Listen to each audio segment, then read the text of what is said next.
Risk aversion. In economics and finance, risk aversion is the behavior of humans, especially consumers and investors, who, when exposed to uncertainty, attempt to lower that uncertainty.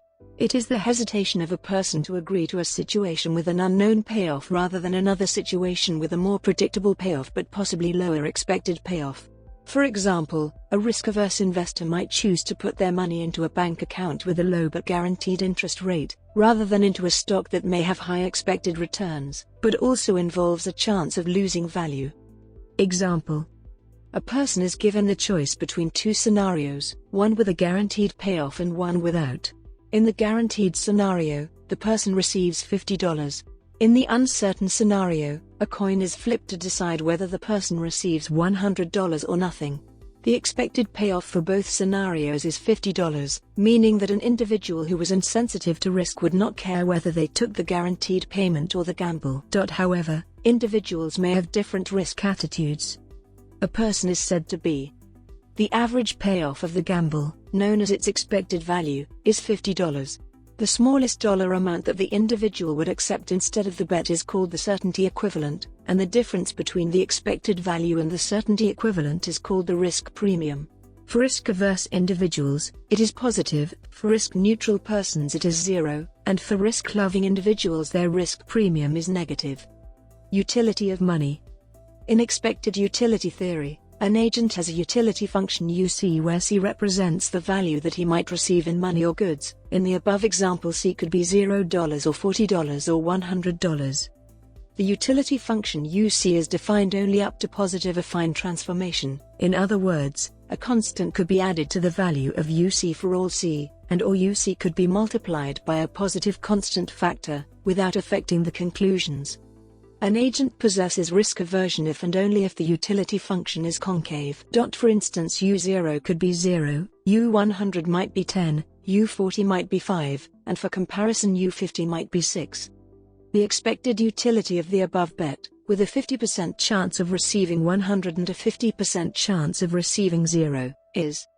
And if the person has the utility function with U0 equals 0, U40 equals 5, and U100 equals 10, then the expected utility of the bet equals 5, which is the same as the known utility of the amount 40. Hence the certainty equivalent is 40. The risk premium is $50 minus $40 equals $10, or in proportional terms. Or 25%, where $50 is the expected value of the risky bet, 120 plus 1 to 100, display style, /tfrag, 120 plus /tfrag, 1 to 100. This risk premium means that the person would be willing to sacrifice as much as $10 in expected value in order to achieve perfect certainty about how much money will be received. In other words, the person would be indifferent between the bet and a guarantee of $40, and would prefer anything over $40 to the bet. In the case of a wealthier individual, the risk of losing $100 would be less significant, and for such small amounts his utility function would be likely to be almost linear. For instance, if U0 equals 0 and U100 equals 10, then U40 might be 4.0001 and U50 might be 5.0001.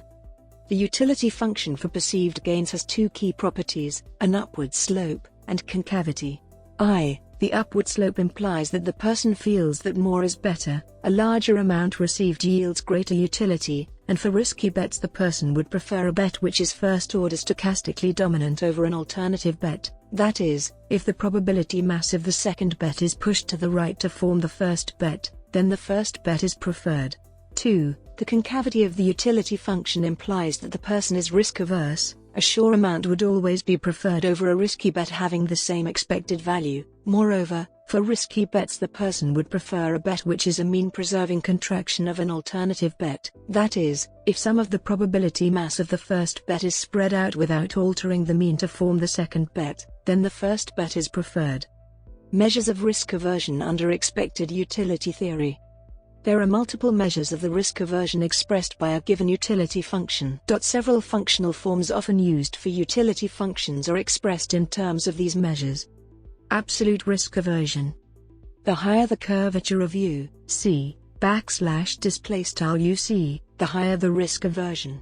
However, Since expected utility functions are not uniquely defined, are defined only up to affine transformations, a measure that stays constant with respect to these transformations is needed. One such measure is the Arrow-Pratt measure of absolute risk aversion, ARA, after the economists Kenneth Arrow and John W. Pratt, also known as the coefficient of absolute risk aversion, defined as where U, C, \UC, and U, C, \UC, denote the first and second derivatives with respect to C, \C, of U, C, \UC. The following expressions relate to this term. The solution to this differential equation, omitting additive and multiplicative constant terms, which do not affect the behavior implied by the utility function, is where R equals 1, A, \R equals 1/A, and CS equals -B, A, \C sub S equals B/A. Note that when A equals 0, \A equals 0, this is gara, as A, C, equals 1, B equals const, \C equals 1/B equals const, and when B equals 0, \B equals 0, this is CRRA, see below, as CA, C, equals 1, A equals const, \CA, C equals 1/A equals const, C. And this can hold only if U, C, greater than 0, \UC greater than 0. Therefore, DARA implies that the utility function is positively skewed, that is, U, C, greater than 0, \UC greater than 0. Analogously, YARA can be derived with the opposite directions of inequalities, which permits but does not require a negatively skewed utility function, U, C, less than 0, \UC less than 0. An example of a DARA utility function is U, C, equals log, C, \UC equals \log C, with A, C, equals 1, C, \C equals 1/C, while U, C, equals C minus alpha C2, \UC equals C \alpha C squared, alpha greater than 0, \alpha greater than 0, with A, C, equals 2 alpha, 1 minus 2 alpha C, C equals 2 \alpha, 1 to 2 \alpha C, would represent a quadratic utility function exhibiting YARA. Relative risk aversion. The Arrow-Pratt measure of relative risk aversion, RRA, or coefficient of relative risk aversion is defined as. Unlike ARA whose units are in $-1, RRA is a dimensionless quantity, which allows it to be applied universally. Like for absolute risk aversion, the corresponding terms constant relative risk aversion, CRRA, and decreasing/increasing relative risk aversion, DRRA/ERA, are used. This measure has the advantage that it is still a valid measure of risk aversion, even if the utility function changes from risk-averse to risk-loving as C varies, i.e. utility is not strictly convex/concave over all C. A constant RRA implies a decreasing RA, but the reverse is not always true. As a specific example of constant relative risk aversion, the utility function U, C, equals log, C, \UC equals \log C, implies RRA equals 1. In intertemporal choice problems, the elasticity of intertemporal substitution often cannot be disentangled from the coefficient of relative risk aversion. The isoelastic utility function exhibits constant relative risk aversion with R, C, equals rho, \RC equals \rho, and the elasticity of intertemporal substitution epsilon U, C, equals 1, rho, \for epsilon underscore UC equals 1/\rho. When rho equals 1, \rho equals 1, using L'Hopital's rule shows that this simplifies to the case of log utility, UC equals log C, and the income effect and substitution effect on saving exactly offset. A time-varying relative risk aversion can be considered. Implications of increasing/decreasing absolute and relative risk aversion. The most straightforward implications of increasing or decreasing absolute or relative risk aversion, and the ones that motivate a focus on these concepts, occur in the context of forming a portfolio with one risky asset and one risk-free asset. If the person experiences an increase in wealth, he or she will choose to increase, or keep unchanged, or decrease, the number of dollars of the risky asset held in the portfolio if absolute risk aversion is decreasing, or constant, or increasing. Thus economists avoid using utility functions such as the quadratic, which exhibit increasing absolute risk aversion, because they have an unrealistic behavioral implication. Similarly, if the person experiences an increase in wealth, he or she will choose to increase, or keep unchanged, or decrease, the fraction of the portfolio held in the risky asset if relative risk aversion is decreasing, or constant, or increasing. In one model in monetary economics, an increase in relative risk aversion increases the impact of households' money holdings on the overall economy. In other words, the more the relative risk aversion increases, the more money demand shocks will impact the economy. Portfolio theory. In modern portfolio theory, risk aversion is measured as the additional expected reward an investor requires to accept additional risk. Here risk is measured as the standard deviation of the return on investment, i.e. the square root of its variance. In advanced portfolio theory, different kinds of risk are taken into consideration. They are measured as the nth root of the nth central moment. The symbol used for risk aversion is A or N. Limitations of expected utility treatment of risk aversion.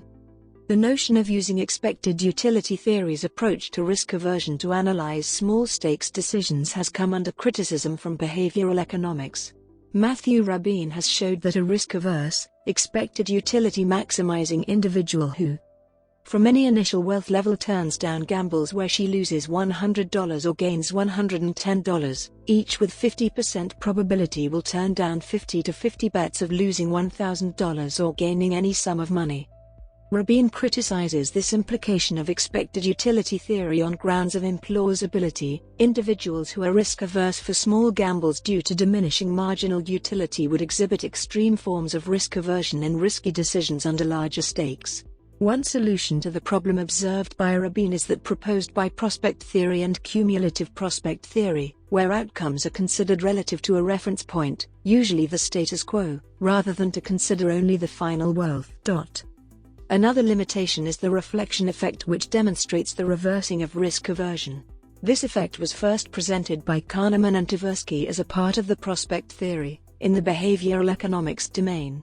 The reflection effect is an identify pattern of opposite preferences between negative prospects as opposed to positive prospects. According to this effect, people tend to avoid risks under the gain domain, and to seek risks under the loss domain. Meaning, no risk aversion is expected under the loss domain. For example, in the gain domain, most people prefer a certain gain of 3,000, than a gain of 4,000 with a risk of 80%. When posing the same problem under the loss domain, with negative values, most people prefer a loss of 4,000 with 80% chance, over a certain loss of 3,000. The reflection effect, as well as the certainty effect, is inconsistent with the expected utility hypothesis. It is assumed that the psychological principle which stands behind this kind of behavior is the overweighting of certainty. Meaning, options which are perceived as certain, are overweighted relative to uncertain options. This pattern is an indication of a risk-seeking behavior in negative prospects and eliminates other explanations for the certainty effect, such as aversion for uncertainty or variability. The initial findings regarding the reflection effect faced criticism regarding its validity, as it was claimed that there are insufficient evidence to support the effect on the individual level. Subsequently, an extensive investigation revealed its possible limitations, suggesting that the effect is most prevalent when either small or large amounts and extreme probabilities are involved. In the brain, attitudes towards risk have attracted the interest of the field of neuroeconomics and behavioral economics. A 2009 study by Christopoulos et al. Suggested that the activity of a specific brain area, right inferior frontal gyrus, correlates with risk aversion, with more risk-averse participants, i.e. those having higher risk premia, also having higher responses to safer options. This result coincides with other studies that show that neuromodulation of the same area results in participants making more or less risk-averse choices, depending on whether the modulation increases or decreases the activity of the target area. Public understanding and risk in social activities. In the real world, many government agencies, for example Health and Safety Executive, are fundamentally risk-averse in their mandate. This often means that they demand, with the power of legal enforcement, that risks be minimized, even at the cost of losing the utility of the risky activity. It is important to consider the opportunity cost when mitigating the risk, the cost of not taking the risky action. Writing laws focused on the risk without the balance of the utility may misrepresent society's goals. The public understanding of risk, which influences political decisions, is an area which has recently been recognized as deserving focus.